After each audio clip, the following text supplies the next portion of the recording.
अहिल्यानगर शहराजवळील नगर तालुक्यातील भातोई गावात जलजीवन योजनेच्या फज्जा उडाल्याचे चित्र समोर आले आहे। गावच्या सरपंचांनी गेल्या 2 वर्षांपासून या योजनेअंतर्गत गावातील नागरिकांना पाणी मिळावे यासाठी पाठपुरावा केला, मात्र अद्यापही जिल्हा प्रशासनाकडून योजना पूर्ण करण्यात आलेली नाही। ही योजना तातडीने पूर्ण करून गावकऱ्यांना पाणीपुरवठा सुरू करावा, या मागणीसाठी आज ग्रामस्थांनी शोले स्टाईल आंदोलन छेडले। पाण्याच्या टाकीवर चढून त्यांनी जल जीवन योजनेविरोधात घोषणा दिल्या। यावेळी लवकरात लवकर काम पूर्ण करून गावाला पाणीपुरवठा सुरू करावा, अन्यथा जिल्हा परिषदेचे मुख्य कार्यकारी अधिकारी यांच्या दालनात आत्मदहन करण्याचा इशारा सरपंच विक्रम गायकवाड यांनी दिला। सामाजिक कार्यकर्ते प्रकाश गोटे यांनी या आंदोलनाचे नेतृत्व केले। हर घर जल योजना ही महिलांच्या डोक्यावरचा हंडा उतरवण्यासाठी राबवण्यात आली होती, मात्र भातोई गावात ही योजना पूर्णपणे अपयशी ठरल्याचे दिसून येत आहे। सुमारे 2 कोटी रुपयांचा निधी मंजूर होऊनही योजना पूर्ण झालेली नाही। या योजनेतून भातोई गावाला पाणी मिळाले नाही तर जिल्हा परिषदेच्या कार्यालयाला टाटे ठोकण्याचा इशारा सामाजिक कार्यकर्ते प्रकाश गोटे यांनी दिला। मी विक्रम गायकवाड, भातोडी सरपंच। मी गेली 2 वर्षापासून प्रशासनाकडे जलजीवन कामाबद्दल पाठपुरावा करतोय। माझ्याकडे ते 2 वर्षापासून पत्राचा पाठपुरावा करतोय, ते पत्र आहेत माझ्याजवळ। जो बीडीओ सीओ सर्वांना पाठपुरावा केला, तरी सुद्धा कोणी दखल घेत नव्हतं।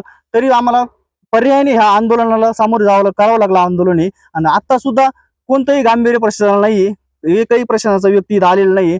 येणाऱ्या काळात जर त्यांनी दखल घेतली नाही तर मी स्वतः त्या ऑफिसमध्ये जे ग्रामस्थ येतील आणि मी स्वतः आत्मदहन करणार त्या ऑफिसमध्ये जाऊन। जर लोकांना पाणी असून जर तरसाची वेळ देत असेल तर मी जाहीर निषेध करतोय आंदोलन निमित्ताने प्रशासनाचा। वास्तविक पाहिलं तर हर घर जल योजना म्हणजे प्रत्येक घराला पाणी, आणि मला असं वाटतं की माता भगिनींच्या डोक्यावरचा हंडा उतरवण्यासाठी ही शासनाने जलजीवन योजना काढली। या जलजीवन योजनेसाठी फक्त नगर जिल्ह्यासाठी 5,000 कोटी रुपये एवढा निधी आहे। त्याच अंतर्गत हे भातोडी गाव आहे।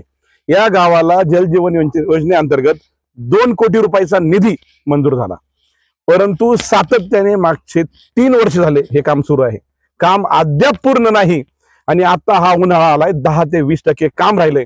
सगळे ग्रामस्थ आणि सरपंच ज्यावेळेस वेळोवेळी चक्रा मारतोय, ही योजना जिल्हा परिषद पाणी पुरवठा योजना अंतर्गत येते, कारण की ती 2 कोटीच्या आतली आहे। ज्या वेळी हे चक्रा मारतोय त्याला एकच उत्तर मिळतंय की आमच्याकडे निधी नाही, आमच्याकडे निधी नाही। ह्या किंवा सर्व जलजीवन योजनेचं एकच याच्यात वास्तव जर सांगायचं म्हणलं तर नळ कोरडे, पाण्याच्या टाक्या रिकाम्या आणि जनता त्रस्त।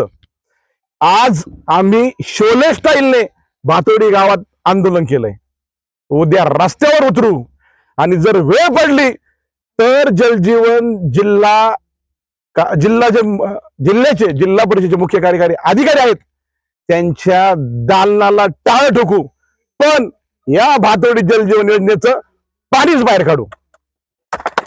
भारत माता की जय।